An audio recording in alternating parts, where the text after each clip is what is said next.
What's happening, guys? Sam Adams here, and this is a quick video comparing the Rode Podmic being fed into a Wave XLR to the Wave 3, another Elgato product that I've been using as my daily driver for roughly about 9 months at this point, but I recently shifted to a Wave XLR to get that dynamic mic back from the Podmic, and so I wanted to do a quick test, and we'll talk more about these microphones in just a moment.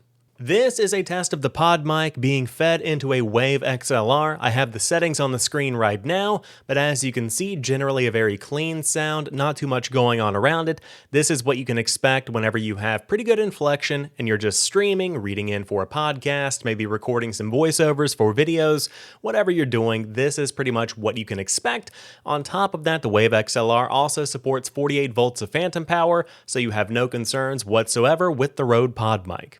In comparison, here is the Wave 3 microphone, also from Elgato. This is just fed into the computer with a single USB-C cable, and then it also has the Wavelink software that is compatible as well. Once again, there is no XLR connection required, and on top of that, there is no interface that's required for this to be connected to the PC.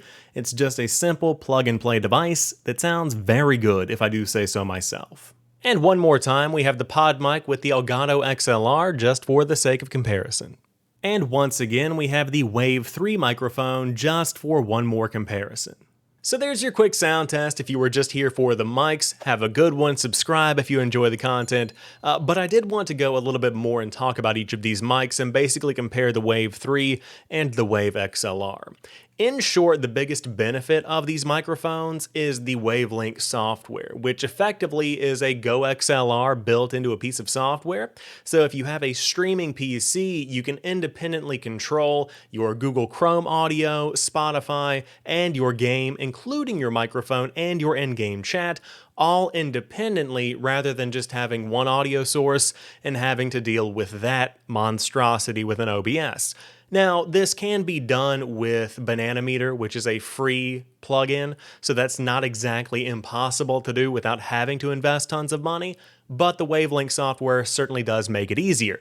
Now, for me, I'm not a streamer normally. I don't really have to worry about all of these audio inputs and outputs. It's not that big of a deal for me. So, rather than having to use that, I instead just installed the Wavelink software and used these really good mics just because they're really good mics. In fact, this is the gold standard for USB microphones. And the same could be said for the Wave 1 and the Wave 3. These just sound phenomenal, especially for cardioid condenser mics. Now, the difference between this cardioid condenser mic and this dynamic microphone is that rather than picking up some room audio and having more of a natural tone to it, this dynamic mic that I'm using right now through the Podmic is effectively a $100 radio microphone, where you really have to eat it, you have to get right up into it, and that's how you get that nice boomy bassy sound. Now again, I have no filters, no secondary EQ, this is just straight from the microphone into the Wave XLR and into your ears, so that's the kind of quality you're going to be getting from this one. In terms of price, a lot of people are going to say this mic is the way to go, but it ultimately depends on what your use for it is going to be. If you want to buy the Wave 3, the microphone alone cost me $146.43 with tax. But that doesn't include the pop filter nor the shock mount if you want to put it on an arm, and that's assuming you already have a microphone arm, which I had several lying around. So, between the shock mount, the pop filter, and the microphone alone, it cost me $216.41. That is as compared to the Wave XLR, which in and of itself cost $171.59, and on top of that, the Podmic also cost $106.18 for a grand total of $277.77. A pretty significant jump in price by about $100, but is that dynamic microphone sound worth it? I also forgot to mention you might need an XLR cable, so you can go ahead and toss an extra $8 on top of that price. So you're looking at roughly about $280 some. When it comes down to it, both of these microphones bring a lot to the table, but one of the biggest benefits of either option is the simplicity.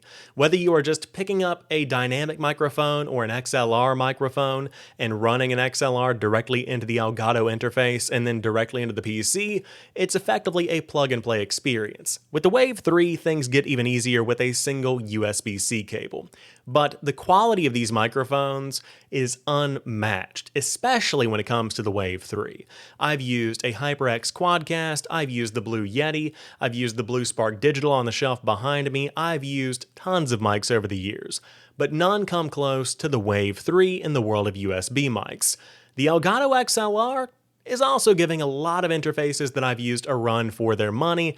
It's a really great value at just about $150, and it really can't be beat right now in the world of prosumer-grade audio equipment. Now, once again, I want to make it very clear, I am not Podcastage. I am not going to be your ultimate resource for microphone information. Ultimately, I'm much like you probably are. Somebody who is just wanting to make a cool podcast in his apartment bedroom. That's what I do whenever I have some spare time. But in the world of microphones, I'm obsessed with getting that perfect sound, of adding some bass in there, and ultimately it comes down to making a quality experience for the listener or for the viewer, and that's what I hope these mics deliver you. So, if you're making your purchase decision, let me know in the comments section down below which one of these sounds better to you, which one fits your ear, and which one you'll be picking up. But thanks for watching, and I'll talk to you soon.